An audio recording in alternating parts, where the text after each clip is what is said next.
Welcome back to our last Chronicles for this week, and we are still in Mark chapter 7. We've thought a lot about hypocrisy, about the true problem of humanity, which is our hearts, and our need to have our hearts washed clean. And now we're going to meet a woman who really understood the heart of what Jesus was teaching, or who understood Jesus' doctrine, if you like, of mankind. And this is the Syrophoenician woman, and this is Mark 7, verse 24. Jesus left that place and went to the vicinity of Tyre.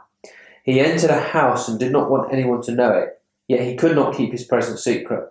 In fact, as soon as he heard about him, a woman whose little daughter was possessed by an impure spirit came and fell at his feet.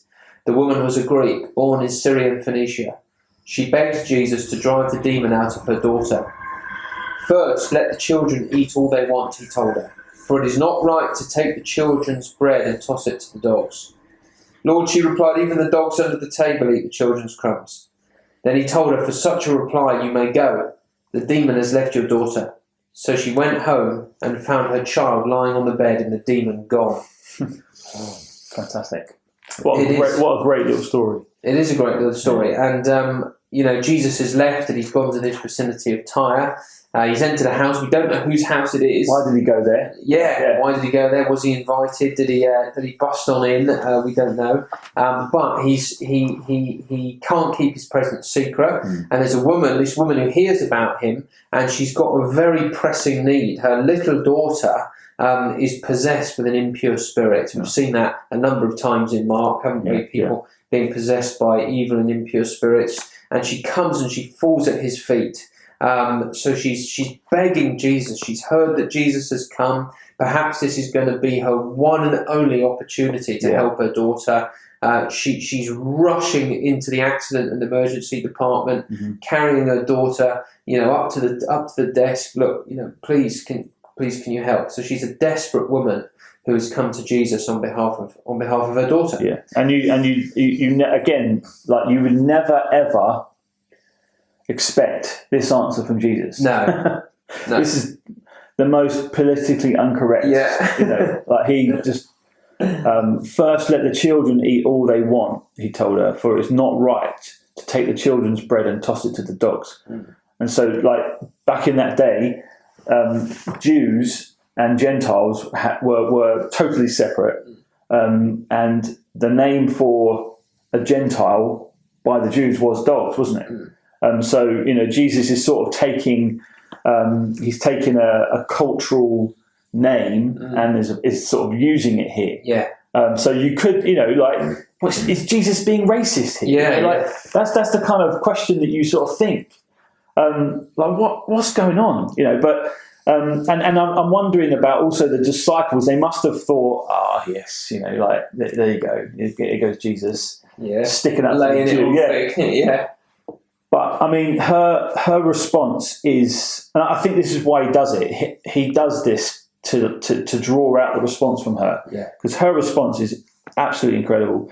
She replied, "Even the dogs under the table eat the children's crumbs." What a humble reply that is. It's an amazing expression of humility, isn't it? And faith, actually, isn't it? Yeah, she understands her place in the pecking order, doesn't she? She's saying, she's really saying, look, Lord, I recognise that description of me. I am unclean. I am a sinner. I don't have any birthright that makes me special. I don't have any special claim upon the promises of God. I'm not part of the historic people of God. She recognises that she is nothing before the Saviour. Or even, she even doesn't sort of like go, how dare you? No. How dare you? I'm offended. She doesn't storm off because, because someone made a statement about her. She's like, look, no.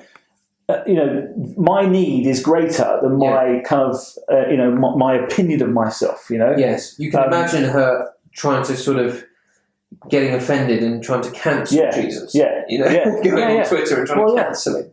I mean, he does it because he's testing her.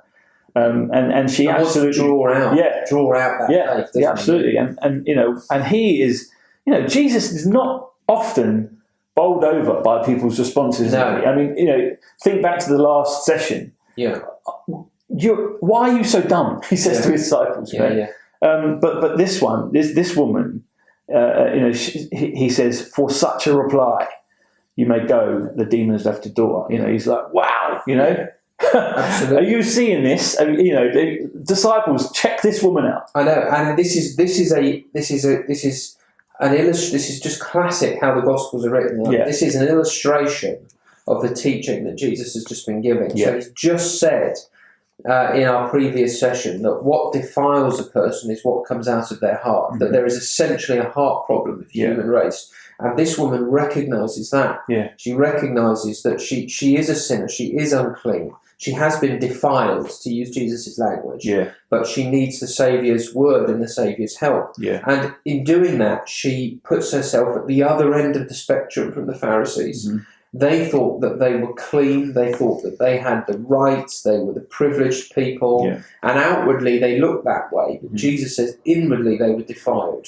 Whereas this woman outwardly was defiled, and yet inwardly her heart had recognised that and actually trusted in Jesus. Absolutely fantastic. It is. And this is this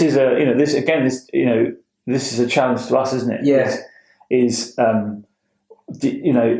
your attitude one of the Pharisees, where you think you have access, or your moral standing is going to get you close to God? Well, this is the moral standing that you need to. This is the view of that sort of standard you have. Are you like this woman who is utterly humble, who doesn't say to Jesus, like, I don't care what you say, I don't care what you think of me. She says, look, no, Jesus, what he thinks of me is true. I am a sinner, and yet I know that I can eat from your table, Jesus. I know that I can. I know that you're willing to help. You're willing to give me food that I need. It is a challenge. I think, we are born into this entitlement culture, aren't we? Where we believe that we are entitled to, a good, successful, prosperous life. We're entitled to all kinds of things, and that God should basically just get on and love us as we are. We're entitled to Him. But we need to come to realise that the only thing we're entitled to is judgment. And yet God is going to come in Jesus and be gracious to us.